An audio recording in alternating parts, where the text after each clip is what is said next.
Good morning. Today is the 26th of April, getting towards the end of April, and I'm going to be lending going on the mortgage market. So, kind of a crazy week.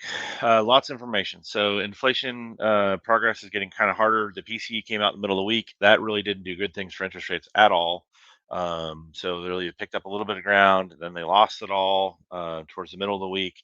And year over year was up by point 0.2, much harder than they thought, which kind of doesn't help for inflation. And then the GDP numbers came out, and the economy grew less than it was anticipated, so that wasn't good for mortgage rates. Pending home sales, they came in crazy. Like, I mean, they're way up, which is good.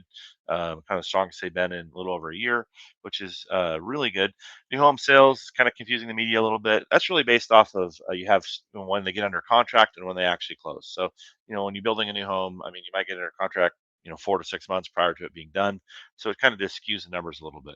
But what that meant is kind of we went a roller coaster where rates were better, then they got worse, and then they kind of got back to even towards the end of the month or end of the week, excuse me.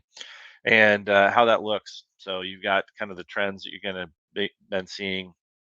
Same loan scenario I do every week. Buying power stayed this, equal week over week. People are locking probably closer to the mid sevens or the low sevens with some buy downs. That's about 0.5% worse than what it was last month, which equates to about $120 worse in payment. And then last year at this time, they're almost three quarters of an interest rate difference, which is almost $180 difference in payment. So buying power week over week is the same. Last month at this time, you could buy $23,000 more house. And then buy downs probably still make sense. You could break even, 3 years or less. Just a personal choice. A lot of temporary buy downs are also happening, which kind of helps. They've been marketed somewhat poorly. Really you qualify at the higher one and it's still mathematically the same, but makes people feel better. Some lenders are actually quoting that, that's what the interest rate is. It's, 5.5 for the first year, and they're calling it 5.5 interest rate, which is really not. It's still 7.5 interest rate.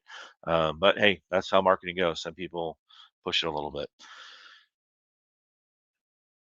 And then we go back in time. So we go back to when interest rates, we got 1975. So before I was in the mortgage business and when I was 1 years old, we had Elton John band. Interest rates were 8.8% in April of 75. So as always, if you have any questions over the weekend, just reach out to any of us. We're happy to help. Thank you very much. Have a good weekend.